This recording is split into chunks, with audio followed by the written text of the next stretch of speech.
Yeah, we've made our country respected again. The greatest military, we have the greatest military in the world. You know, I rebuilt our military in our first term, and we have the greatest military in the world. So you read much about Minnesota, where, unbeknownst to the public, we have brought down crime very substantially in Minnesota. We've taken out thousands of hard criminals, hardened, vicious, horrible criminals. You don't read about things like Washington, D.C., where there is virtually no crime, and it was horrible a year and a half ago. Memphis, Tennessee, which was a real disaster, and now it's down. Crime has dropped by 78% in the last 2 months. New Orleans, Louisiana, I was asked by the governor of Louisiana to help them with New Orleans. It was a disaster, and crime is down 54% in about 3 weeks. You don't read about that.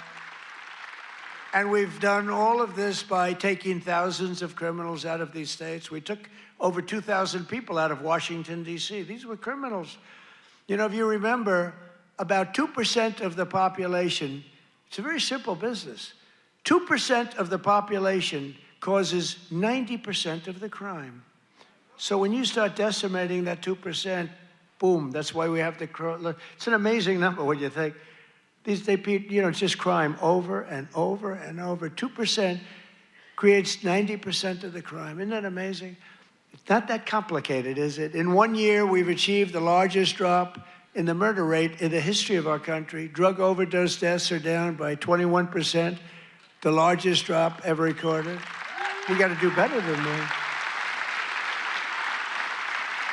And I've designated the drug cartels as foreign terrorist organizations. Big deal.